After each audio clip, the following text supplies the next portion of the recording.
Welcome to Leadership in Uncertain Times. My name is Marc Barber, Director of Content at Criticaleye, and today we'll be looking at the forward agenda for CEOs and senior leaders and where they need to be focusing over the coming months. Many of you listening will be dealing with significant operating model change as you seek to reconnect with customers. We know there's a huge emphasis in many companies on the future of the office and understanding what a blended employee experience means. And there's also the brute reality of cost cutting and trying to improve business performance. In this second episode, we'll explore the points of tension this is creating in leadership teams and how boards need to be supporting executives through this time. I'm joined by Criticaleye's CEO, Matthew Blagg. Welcome, Matthew. Morning, Mark. Lovely to see you. Yeah, and you. Did you get your break in August, or does that now seem a long way off? No, we had a lovely break. The young girls managed to escape, and we were in the seaside and then up in Scotland, and generally had a chance to recharge and have a degree of normality for the interesting road ahead. Fantastic. I mean, we talked in July, didn't we? And that sort of was looking at what had happened and the sort of the heat of what was going on. And in this episode, we're going to look at, like I say, the forward agenda. I think that there's some interesting points to discuss because CEOs and execs are back and running at full speed. I was speaking to some of our relationship managers and our members and looking at some of the areas that they're really focusing on at the moment. As I mentioned, there's operating model change, and within that, understanding the customer experience, understanding how the customer journey has changed. There's the subject of reintegrating furloughed employees. We know cost cutting is a big issue. There's the future of the office and what a blended office experience would mean. And I think the big one as well is just overall performance and management effectiveness. Does that reflect some of the conversations that you're having and what you're seeing in terms of the big issues for execs? Yeah, I mean, you just summarised a massive number of complex things that are coming together now, and I think the key, the sort of one sort of word to summarise the current environment, it's contradictory. Because you've got an environment where the economic pressures are now becoming significant, but the medical and human pressures are becoming significant as well, or remain significant. And I think the primary challenge at the moment for society as a whole, and then trip that down into organisations, is how you blend those two things, how you blend the economics of the business, the country that you're in, to the element of safety and security for people. And I think that's creating some real tension, and that tension is going to be really, really clear in the next few months. Yeah, I mean, I think, there's a mixture of frustration as well, isn't there, that's building up over maybe a lack of clarity from say a government perspective. But I'm interested in this issue of operating model change, because for me it is the big topic at the moment. How do you see that playing out in regards to the pressures that it's creating in leadership teams, and also particularly between the relationship between the CEO and the board? I think that it's easy to talk about operational model changes, but to execute it in any environment, I think, is difficult. But you've then got an environment where the moving parts aren't necessarily able to move. You know, at the end of the day, you know, if you're a global organization and you're talking about restructuring your operating model, that's really pretty difficult. And so just the practicality of it, I mean, it would always be difficult and hard in any environment, but in an environment where you can't touch the pieces on the board, that you've got to virtually move it forward, I think is really, really difficult, coupled with this element that each market's in a different place. All countries are contradictory.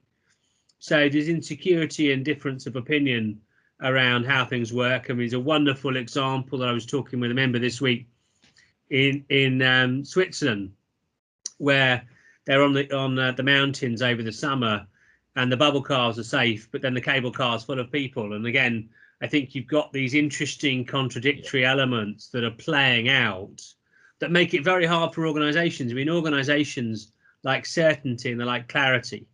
And I think that I think makes it very, very difficult. And I think that then rolls into the board discussion, because at the end of the day, the non-executive and the board are responsible for that risk, and it's the exposure they have personally. But it is an uncertain environment, and you can't have a clear strategy on a lot of those things. You've got to have a fluidity and recognize that change is massively needed, but landing it in a way where the customers are empowered and your employees are empowered, really, really, really difficult. And I'm hearing a lot of elements where organizations want reduced cost but increased profit and increased turnover. Well, that equation doesn't work. So something's going to give. You're either going to see a reduction in profits, you're going to see a reduction in turnover, but you're not going to get all three in a, at best, flat market that we will have over the next 1, 2, 3 years, unless you're in, obviously, the spaces that are net benefiting from this. If you're in technology and you're in certain areas of pharma, obviously they're booming, but ultimately in most areas, this is a leveler. And the strength of your leadership capability, the alignment of the board, is going to be really exposed. Okay, there's two things that you touched on there that I want to explore. Let's start with the area around, I think it's the strength and depth of the team around the CEO that's going to be really important here, because it's going to, the danger, the real danger for CEOs is they get pulled into the firefighting and the day-to-day. Again, are you seeing that? Are you, like, CEOs really having it brings it to the surface, doesn't it, just how good that team is around the CEO? Well, I think that you're really exposing teams that are running fast before all this hit, and I think the reality is they're running off the cliff now. And I think that the elements of balance and calmness is so important. This is not a sprint. You've got to have and provide air cover for the organization underneath you. And if the executives are running around, then the pressure that pushes down into the organization is so key. Now, there's points where that's going to happen. We're in budgeting phase in a lot of countries. That, if your calendar year end, you're right in budgeting phase. It's an intense period, and you're in that intensity. This, for a lot of leadership teams, is going to be intense. But you've got to make sure that you don't get sucked into that as a mindset. You've got to be balanced. You've got to make sure that it's customers and staff see consistency. And I think there's a real danger that you become reactive on short-term behaviours. You've got to think 18 months, 2 years, 3 years down the line, how does this look? Don't look at things for a 3 to 6 month period. I think you'll make very poor decisions. You've got to think about how we emerge and how we come out stronger. So your changes, the environment that you're looking at, the way you lead has got to be consistent with how you want the business to be in 2 to 3 years' time. CEOs who effectively reduce workload now to concentrate on really core issues are going to outperform and be the ones where shareholders have clarity, customers have clarity, and your employees, who are so key in this environment, have that clear understanding of what the core objectives are. I mean, that's the board, though, isn't it? The board has to provide or allow the CEO to have that space and time, because it gets gnarly when the board's exerting pressure on the CEO. I think maybe that's too simplistic, but yeah, I'm curious to know your thoughts there. I mean, I think it's essential, but also I think that we've got to recognise the fact that it's a massively heightened pressure point between the board and the executive, and the sort of natural sort of instinct in that environment is to add more work and to challenge more. And I think you've got to, as a board, you've really got to assess whether you're aligned to the team and whether you're being supportive and how you're challenging, and be able to really listen to the workload and what information can flow. And I think that it's difficult for boards, because boards want information flow.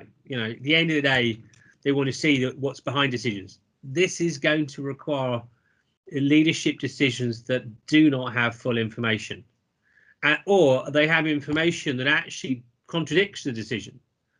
Because again, behavior changes are about leading, and as such, boards that recognise the fact that consumers and customers are shifting, and you've got to be ahead of that shift, I think are going to outperform. So if you're being led by what a customer's saying to you today, as opposed to looking at how their trends are emerging, I think you're going to be in a really difficult place. So you're going to get the exposure of the strength of the board and the alignment with the core leadership team is going to just be exposed over the next 12 to 24 months.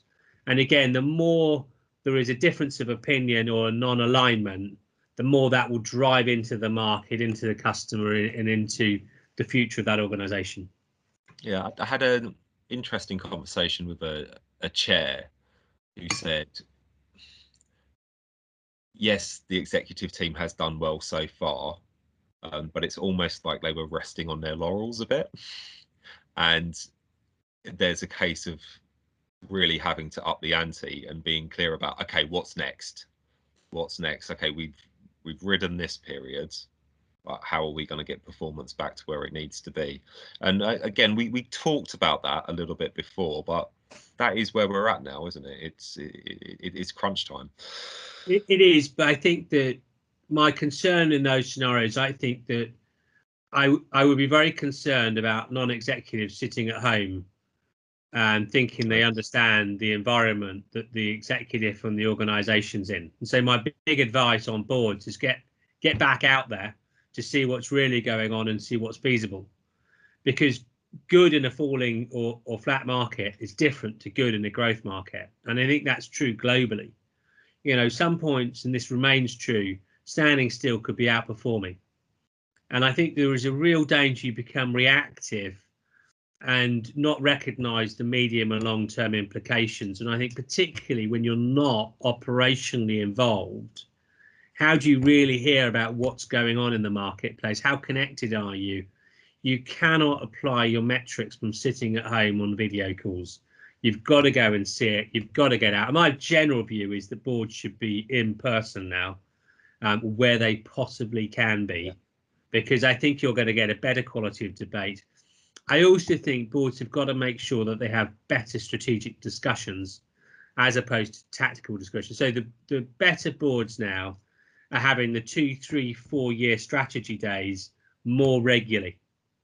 And so, yes, you've got the operational information flow, but they're recognizing the need to cut out and come together on strategy. And I think that is generally done in person. To do that virtually, extremely hard.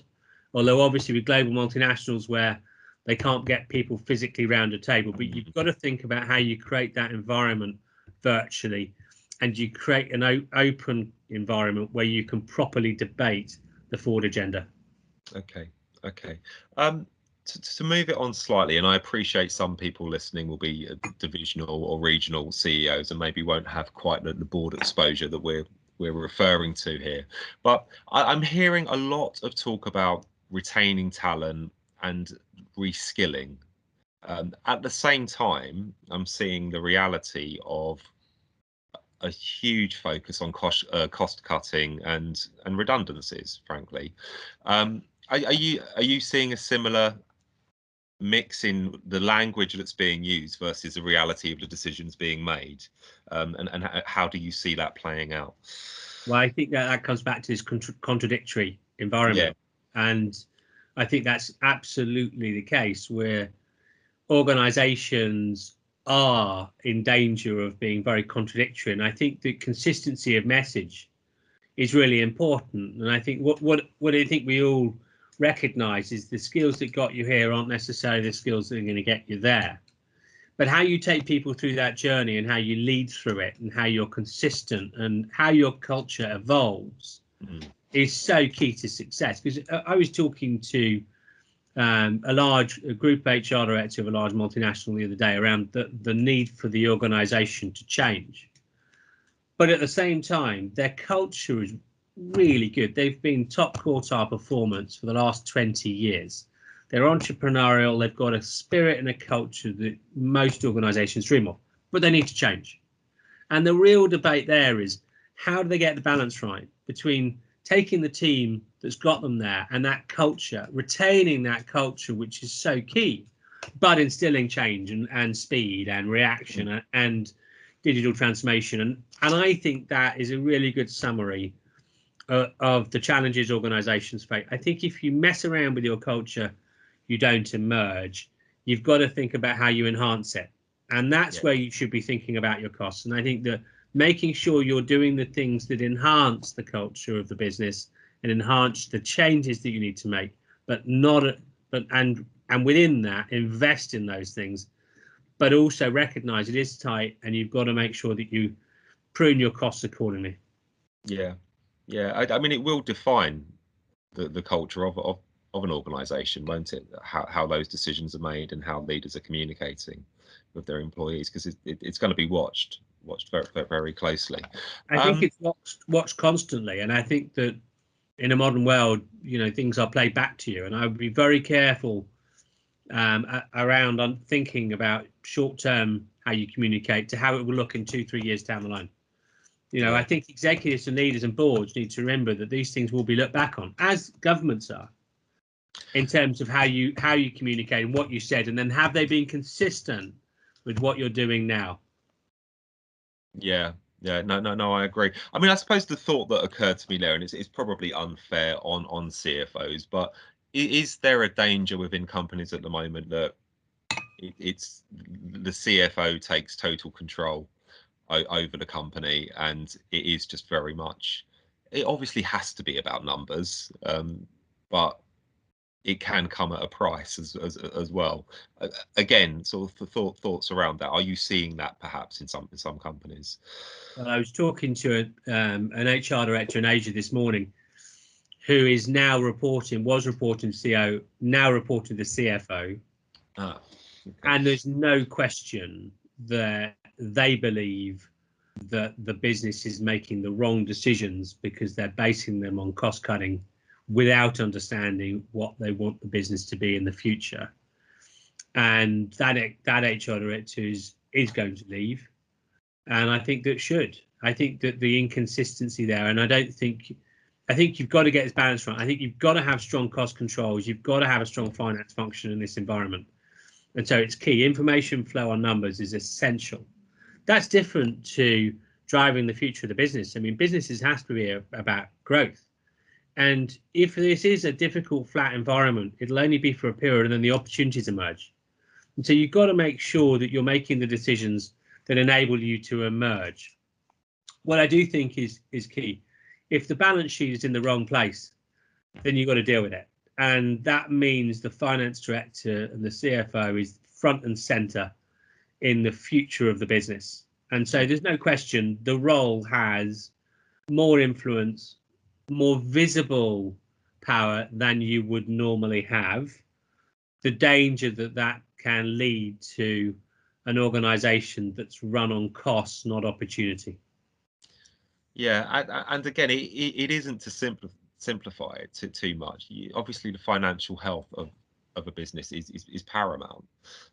But you've seen it before, haven't you, through different tight economic situations where those businesses that have done well have managed the financial aspect of the business, but invested in people, developed people, and seized opportunities and managed to balance the two. And I think that's the key message for the moment, isn't it, for the times we're in? I think it is. I think you've got to remember that people don't, your people can cope with difficult messages, but what they don't and can't cope with is inconsistency. So the reality of this is making sure that there's the alignment about where you're going and why you're going there. I mean, there was a great discussion I had with another regional CEO in Asia about one of their markets. And really in the discussion, it's quite clear that actually it's subscale, it's in a difficult place. And I think they've got to make a very clear decision on that. Do we enable it and turn it into a market where we have lower expectations, but we use it as a development area for the group? Or do we leave it? But we need to be clear, because at the moment it's inconsistent and unclear, which is really bad for the local people, but also bad for the rest of the region. And it's diverting too much leadership time into what is a very small market, and it's too influential in terms of the allocation of time. So I think it's really important that you're really clear with this in leadership and understand the difficult things need to be made, but they need to be made for the right reason. But make the decision. Again, easier said than done, but don't delay. I mean, you've mentioned Asia a couple of times there. I think again we're quite fortunate in having a presence in Asia and working with companies there. And when the crisis broke, it was quite interesting because there was a huge demand from our membership to see and hear from some of the events we held out there, because it's almost a forward indicator, isn't it, for what can be coming in North America and Europe. How are you comparing and contrasting the two markets? Well, I think that you've got some very unique, specific leadership challenges in the region in Asia, because you've got organizations where they've really only seen high growth. So you've got mediocre teams and organizations growing at 8%. And I think this market is difficult. So I think it is exposing the strength of the leadership. And that's probably a good thing. I mean, I think, one of the realities of this, tightening up is an opportunity, and it's an opportunity not just for organizations, but for society as a whole, to get back to basics, to get back to what makes you perform.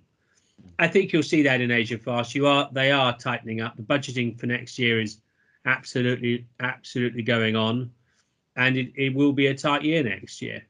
But within that, it's an opportunity to get back into the things that will move you back into high growth. The reality is that the region will come back. It's just a question of time. Yes. But you've got to be clear in terms of your customers and how they're shifting. I think if you come back into some of the other markets of the world, such as Europe, you're in a flatter marketplace where actually growth has been quite attritional anyway. And so in that sense, leaderships are quite battle hardened. I think they're more prepared for things. I think the real challenge there is how they use this to create growth in the future and opportunity, because there's no question in a tightening market, there's huge opportunities to acquire and take on things, but you've got to be in the right place. Yeah. Just a thought that occurred to me as you were talking there.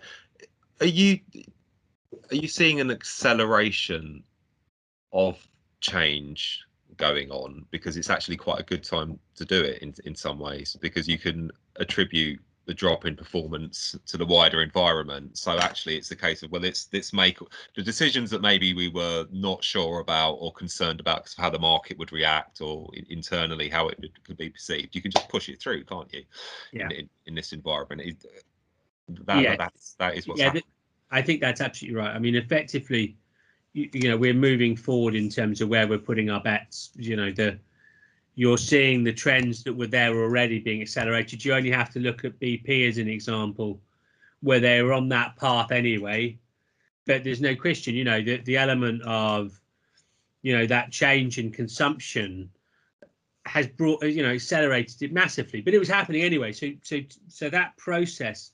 Now, I think that you've got to be a bit careful on some of those things. I think more will come back than people realise. I think there's a danger to talk about 10 years acceleration. I think you'll see much less than that by the time this evens out in 2 years. Okay.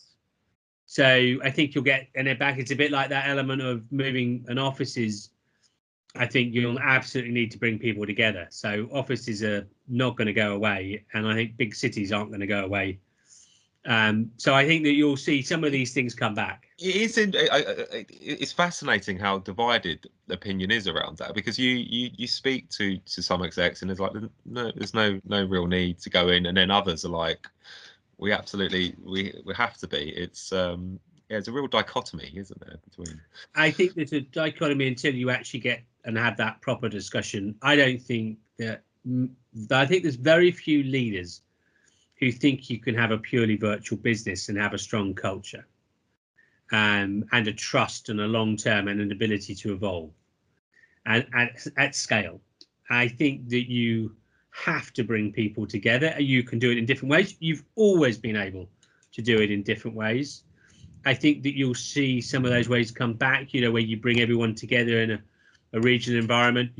I think you will see a paring back of offices. But there is a reality that office culture isn't just about people sitting at desks. I think you'll see offices repurposed, but the need to come together is as needed now as it ever was. I think the huge reality is that technology enables great things. I mean, if you look at Criticaleye, we're mentoring people globally now and providing access globally that we couldn't have done 12 months ago. It would not have been feasible. The market wouldn't have been ready for it. And now it will stay forever. And I think that's wonderful. There's no question that there's huge positives and benefits. But that doesn't mean to say that we don't need to come together physically. And I think that you've got to get the balance of what change does this bring that it enables, but actually what will come back. And I think that you can't compare an environment where it can't come back and say it's not going to come back. As soon as you remove the shackles, how much will come back? If you look at China, they've returned to the offices. You know, the reality is people are much more back, and ultimately I think you'll see that much more prevalent on a global basis. I mean, I think from the conversations it's that there's an appreciation of the flexibility it's now brought to the workforce. It enables you to have a more diverse workforce, and when you're moving away from that strict 9 to 5, we are talking primarily about office-based workers, and I appreciate the workforce is much bigger, but yeah, I mean it has clearly exploded thinking about what's possible, isn't it, with your workforce? But like you say, you can be too dismissive. Well, I think you've also got to bear in mind that if you don't need them in an office, do you need them? And you know, you need people at the front line. If you're retailing, you need people in shops. There is a recognition as well that what's also going on is reorganization and really looking at efficiency. And so the element of the be careful about wishing to work from home because there might not be a role there. And again, I think that's true in leadership. You know, leaders need to be visible, and that will come back. And if you're not prepared to travel, I think it'll be very hard to lead your business. So again, I think that we should be very careful about short-term things that are making us change to how things will. Well, I think it's, again, one of the words that I'm hearing a lot of is outcomes. How do you measure outcomes? And it's, I think there's sort of two things that come to mind. I think productivity is being looked at massively, and then management effectiveness. And you will see changes brought about as that's scrutinised more closely. You are, and you're seeing effectively the online training tools, which are really policing tools, you know, coming through. So that again, that working hard, but I think you've got to fundamentally sit back. For a percentage of people, working from home is wonderful. For a large percentage, it's not, and that will remain the case. I also think that there's the element of socialization that isn't just for the individual but for the organization, and that cultural integration. You know, you can't replace. Can you rationalize offices? Yes. Do you need smaller offices? Probably. Will they exist? Absolutely. And regional hubs will continue to thrive because people will go back to moving around. It's just a reality. Yeah. Okay. I'd like to sort of move it on to some of the sort of more personal challenges that leaders are experiencing at the moment, and I think it's worth just mentioning the point around burnout. Again, we touched on it in the last podcast, but I mean, there's a real sense communicating with execs that it's intense out there for them, isn't it? And it's obviously been an incredible summer. Many have managed to get away, but it's right back into the breach. So I'm just sort of curious about your thoughts around burnout and how that's managed. I think it's a real issue, and I think actually the sort of virtual actually in some ways means that you can be on 24/7. I mean, I was talking to someone regionally who runs a region and reports into a US group, and they do their job and then they do their night job, which is the group role, and that's not sustainable. And I think so. You've got the pressure of information flow where video calls can be set up at any point, and I think that's dangerous. But I think that it's more basic than that. You know, by its very nature, humans are insecure, and the environment we're in is an insecure environment. You're there to lead, and in leadership, you're supposed to be confident.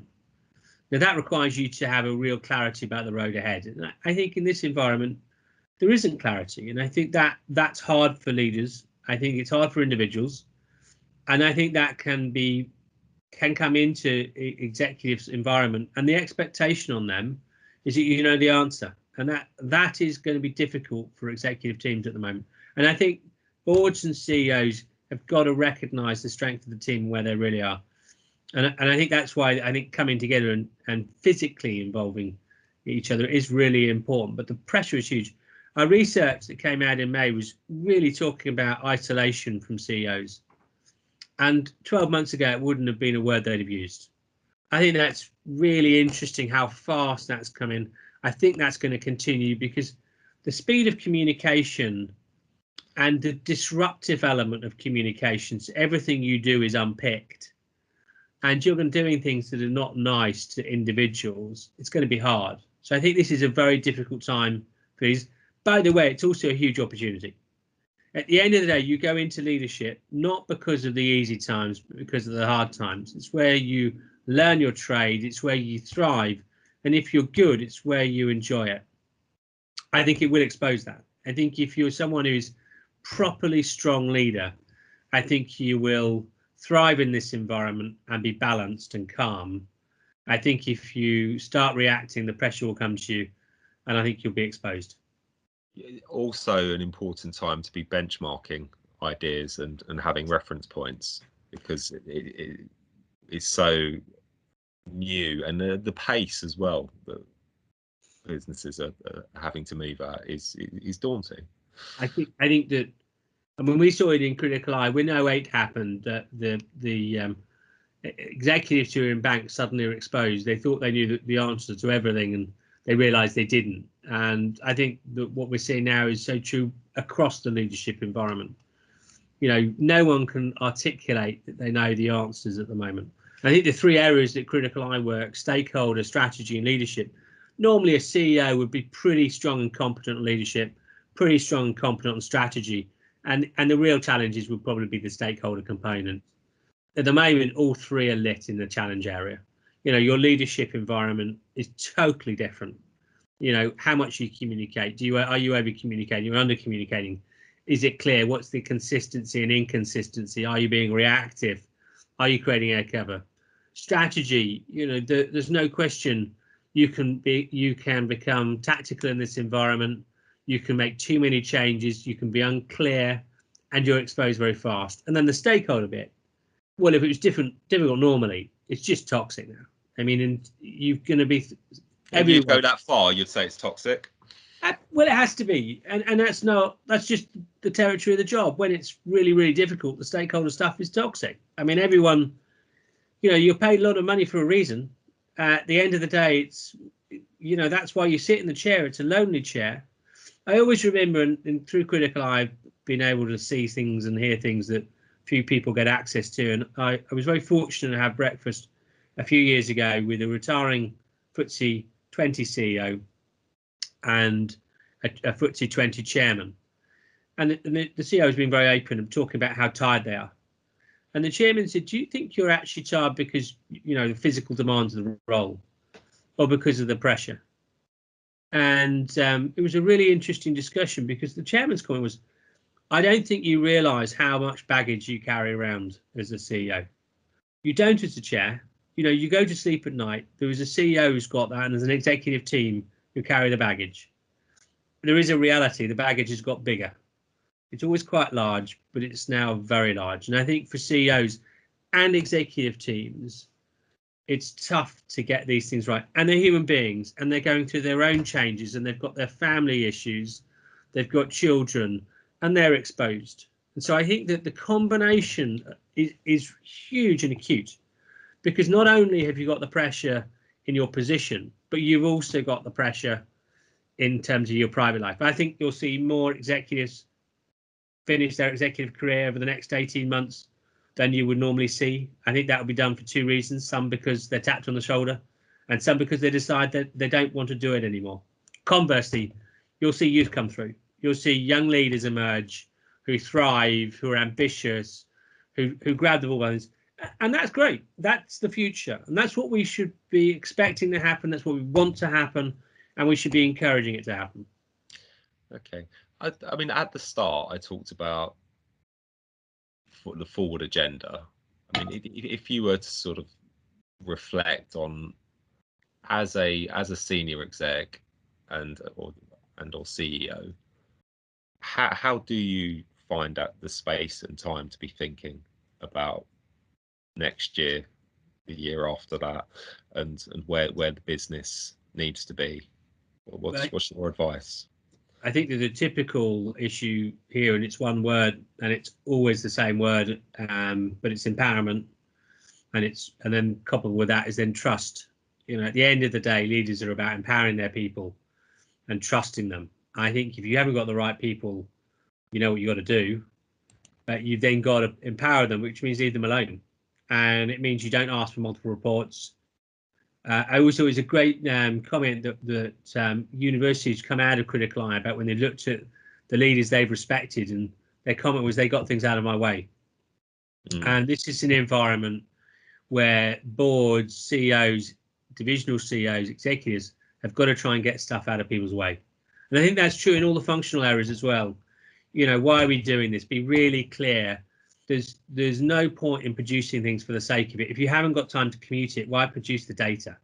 And I think there's a real need to make sure that you're really thinking about what you're doing and why you're doing it. You need the right assistance around you, and you need the right reference points. And I think that it's one of the things that you see from our pop-up boards and the mentoring that we're doing. The element of doing less but achieving more comes out of all the sessions that we're having with our members. And it's really, really important that you don't get sucked into the doing more, because that's just going to drive into the organization. Yeah, and maybe try to have some fun too. It's always about fun, Mark, as you know.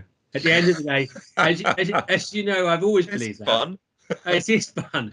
Well, I think that as you know, I've got young children, and they keep me very grounded, and that means that actually that inner child is hugely important. We should never forget that we're dealing with people's lives. And the implication of it is significant. But ultimately, you've got to do that with humanity, and you've got to do it with a sense of belief. And that belief comes with enjoyment, and that you're doing the right thing for everyone.